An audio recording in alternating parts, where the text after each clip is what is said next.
जळगावच्या पारोडा या ठिकाणी असलेल्या बोरी डॅम प्रकल्प मध्यम जे प्रकल्प आहे तामसवाडी धरण ते कालपर्यंत या ठिकाणी फक्त मृग साठा शिल्लक होता।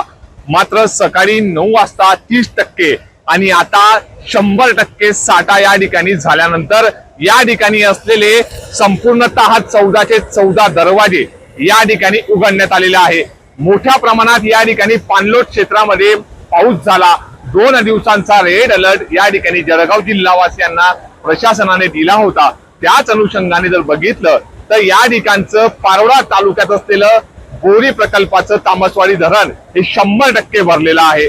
एकीकडे शेतकऱ्यांना या ठिकाणी मोठा समाधान या ठिकाणी व्यक्त झालं असलं तरी मात्र परिसरात असलेले काही या धरणाच्या परिसरातील नदी नाल्याच्या परिसरात असलेले गावांना सतर्कतेचा इशारा प्रशासनाच्या वतीने देण्यात आलेला आहे। मात्र असं असलं तरी आज सकाळी ज्या पद्धतीने 30% साठा या ठिकाणी होता तर आता तोच साठा 100% होऊन या ठिकाणचे 14चे 14 दरवाजे या ठिकाणी उघडण्यात आलेले आहे।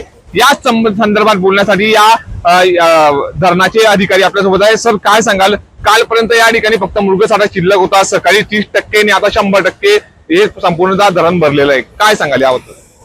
काल धरणाचा साठा मृत साठाच असला तरी काल रात्री झालेल्या अतिमुसळधार पावसाने धरणाच्या बुरुज क्षेत्रापासून तर धरणात ज्या नाल्यांची आवक येते त्या झालेल्या पावसामुळे अचानक नदीची पाणी पातळी वाढली व त्यानंतर आपण दुपारी गेट उघडून टप्प्याटप्प्याने आपण गेट उघडण्यात आले व येणाऱ्या पाण्याचा जो येवा आहे तो आपण कंट्रोल केलेला आहे। सर आता नेमके किती गेट उघडलेले आहे आणि कशा पद्धतीच्या किती क्युसेकने या ठिकाणी पाणलोट क्षेत्रामधून पाणी जात आहे?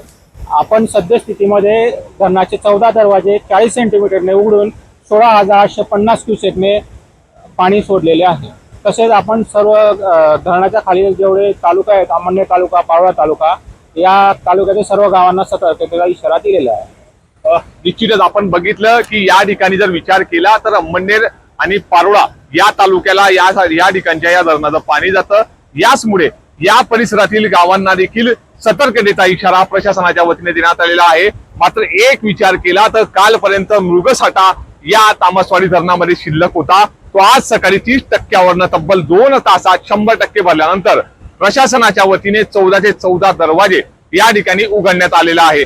मात्र असं असलं तरी प्रशासनाच्या वतीने परिसरातील गावांना या ठिकाणी सतर्कतेचा इशारा देण्यात आलेला आहे।